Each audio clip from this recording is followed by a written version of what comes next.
Houses are more than just shelters. They're keepers of memories, secrets, and sometimes things that refuse to rest.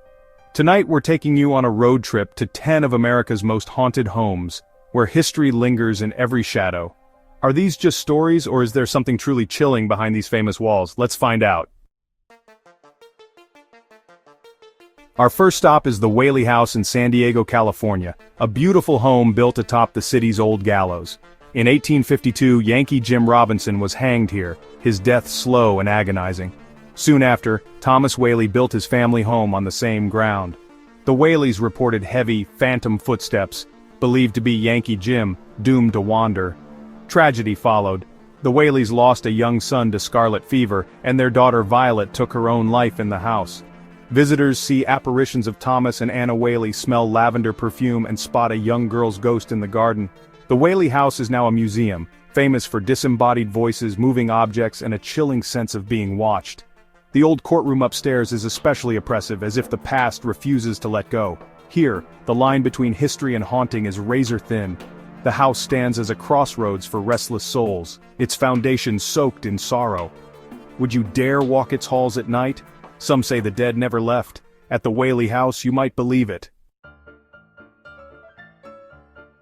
In San Jose, California, the Winchester Mystery House is a mansion built on fear and endless construction. After losing her husband and child, Sarah Winchester was told by a medium she was haunted by victims of the Winchester rifle. Her solution? Build and never stop.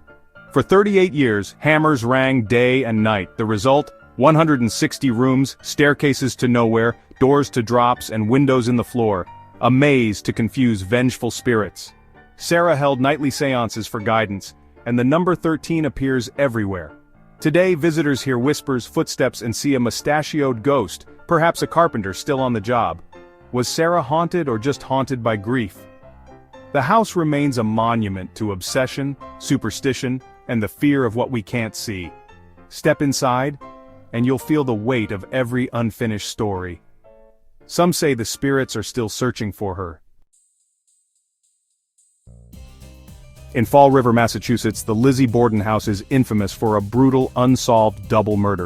In 1892, Andrew and Abby Borden were hacked to death. Lizzie, their daughter, was tried and acquitted, but suspicion never left. The house is now a museum and B&B where guests report weeping, cold spots, and shadowy figures, especially in Abby's old bedroom. Some hear a woman crying for her mother or catch the scent of floral perfume. Doors open and close, and some guests feel a ghostly touch. Is it the victims? Or Lizzie herself, trapped by guilt or injustice? The house replays its tragedy, night after night.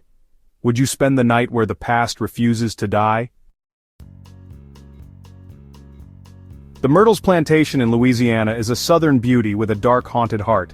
Its most famous ghost is Chloe, a slave girl punished and later killed after a poisoning gone wrong. Chloe, in her green turban, is seen wandering the grounds, but she's not alone.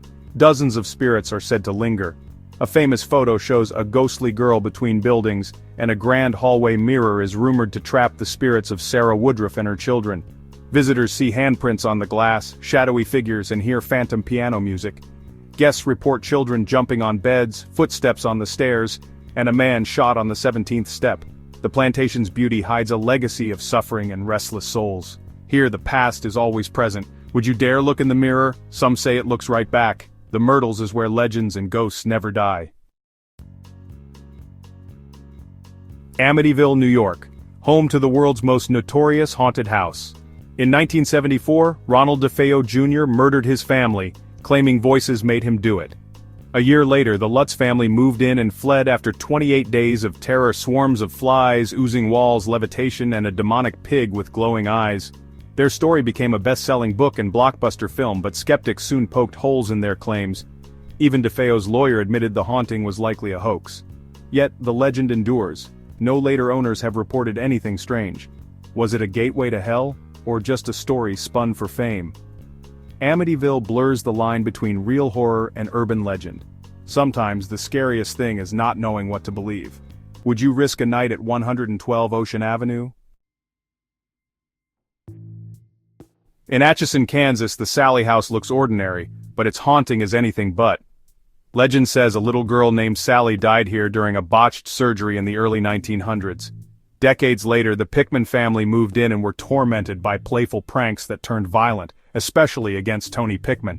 He was scratched, shoved, and attacked by an unseen force, with wounds appearing in sets of 3. Paranormal investigators captured the attacks on camera, fueling national fascination. Some believe it's Sally's angry spirit, others suspect a demonic entity posing as a child.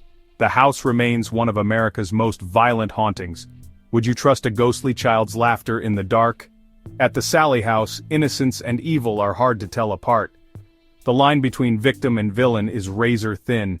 Enter if you dare. In St. Louis, Missouri, the Lemp Mansion is haunted by the tragic downfall of a beer dynasty. The Lemp family's fortune was matched only by their misfortune: 4 suicides, all within the mansion's walls. Grief, mental illness, and prohibition destroyed them, leaving behind a legacy of sorrow. Today, the mansion is a restaurant and inn, where guests see apparitions, hear phantom piano music, and feel watched. Each family member is said to haunt a different room: Billy in the bar, Elsa in the halls, and a hidden son in the attic. Doors lock and unlock, and the air is thick with sadness. The Lemp Mansion is a monument to a family's rise and devastating fall. Would you toast to the past, knowing it might toast back? Here, tragedy lingers in every shadow. Some say the Lemps never left. In Villisca, Iowa, a quiet house hides the memory of a horrific unsolved axe murder. In 1912, the Moore family and 2 young guests were bludgeoned to death as they slept. The killer was never found, and the house remains frozen in time. Overnight guests report children's whispers, doors slamming, and the apparition of a man with an axe. Some are scratched or tugged by unseen hands, perhaps the spirits of the murdered children. The house is a chilling memorial to a crime that still haunts the town. Would you spend a night where evil was never caught? In Villisca, the past is always waiting in the dark. In Salem, Massachusetts, the House of the Seven Gables is steeped in literary and supernatural history.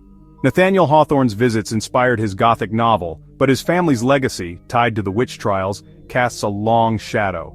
The house is haunted by Susan Ingersoll, whose perfume lingers in the dining room, and a playful ghost boy in the attic. A shadowy male figure, possibly Judge Hathorne, is seen near the secret staircase. Visitors feel watched, chilled, and as if they've stepped into a Gothic story. Here, history and haunting are inseparable. Every creak is a whisper from the past. Would you walk these halls knowing the weight of Salem's ghosts? Our final stop, Bobby Mackey's Music World in Wilder, Kentucky, a nightclub built on blood-soaked ground. Once a slaughterhouse, then a casino, the site is infamous for murder, suicide, and alleged satanic rituals. The basement well is rumored to be a portal to hell. Ghosts include Johanna, a dancer who died for love, and Pearl Bryan, a murder victim whose head was never found. Visitors report being scratched, pushed, and even possessed. The jukebox plays on its own, and the air is thick with dread. Paranormal investigators call it one of America's most dangerous haunts. Is it a true gateway to evil, or just a place with a very dark past? At Bobby Mackey's, the line between legend and nightmare disappears. Some doors should never be opened. From cursed homes to haunted nightclubs, we've explored America's darkest corners. These places are more than stories. They're reminders that the past never truly leaves. Would you dare visit, or do you prefer your ghosts on screen? Let us know in the comments, and don't forget to subscribe for more haunted history. Until next time, keep an eye on the shadows.